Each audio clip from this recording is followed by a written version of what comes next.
বাবা মার কাছে আমরা কখনোই বড় হই না। তাদের কাছে এখনও আমরা সেই ছোট্ট শিশুটা, যাকে একটু কাঁচা আম খাওয়াতে পারলেই তারা খুশি। সব কিছুর আসলে ঘাটতি মানা যায়, কিন্তু বাবা মায়ের ছায়াটুকু না থাকলে জীবনটা সত্যিই ফাঁকা ফাঁকা লাগে। কি খবর, কেমন আছেন সবাই? আসসালামু আলাইকুম। আশা করছি যে যেখানে বসে আমার ভিডিওটা দেখতেছেন, আল্লাহর রহমতে সবাই ভালো আছেন, সুস্থ আছেন এবং নিরাপদে আছেন। আলহামদুলিল্লাহ, আমিও ভালো আছি। তো আজকে চলে এলাম নতুন আরেকটি ভিডিও নিয়ে। তো আমার বাবা মা এসেছে অনেক দিন পর। দেখুন, ফ্রেশ ফ্রেশ আমরুল নিয়ে এসেছে আর কাঁচা আম নিয়ে এসেছে আসলে গাছ থেকে পেড়ে। মানে এই অনুভূতিটা আসলে প্রকাশ করার মতো ভাষায় আমি খুঁজে পাচ্ছিলাম না। আসলে বাবা মা যার আছে সেই বুঝে তার কাছে অমূল্য এক সম্পদ আছে, আর যাদের বাবা মা নেই তারাই বুঝে যে তাদের জীবন থেকে অমূল্য সম্পদটা আল্লাহ পাক রব্বুল আলামিন তাদের জীবন থেকে কেড়ে নিয়েছে। যাই হোক, যাদের বাবা মা বেঁচে আছে তাদের জন্য আমার পক্ষ থেকে অনেক অনেক দোয়া, তাদের জন্য নেক হায়াত দান করেন আল্লাহ পাক রব্বুল আলামিন।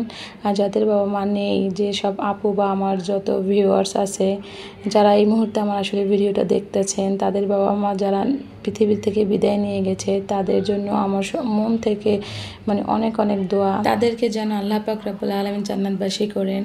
তো যাই হোক, মেহমান তো চলে এসেছে আর আমি চলে এসেছি মানে নাস্তা দেওয়ার জন্য। তো ঘরে টুকটাক যা কিছু আছে সেইগুলো দিয়ে আসলে আমি মেহমানদারি করার জন্য রেডি হয়ে এসেছি।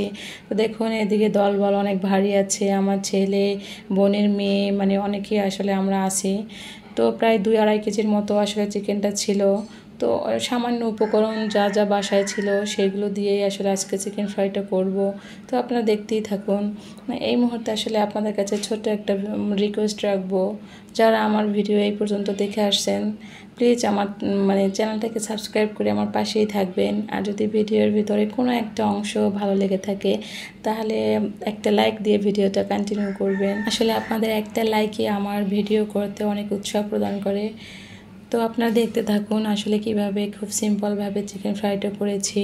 মানে খুবই দারুণ হয়েছিল, বাচ্চারা খুব পছন্দ করেছে। আর শেষমেশ তো আমরা আসলে ভাগই পাই নাই। আসলে বাসায় তৈরি জিনিস মানে খেতে অতটা মজা না হলেও মনের শান্তি, চোখের শান্তি।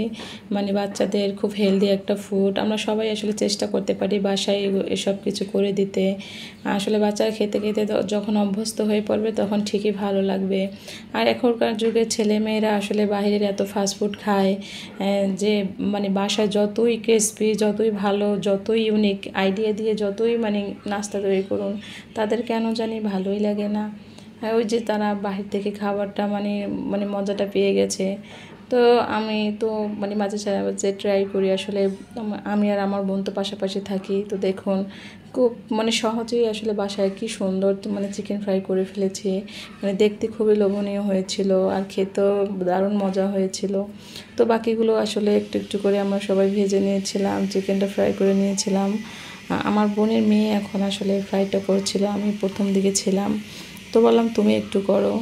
তো আজকের ভিডিও আসলে এই পর্যন্তই। কার কেমন লেগেছে প্লিজ কমেন্ট বক্সে জানাবেন।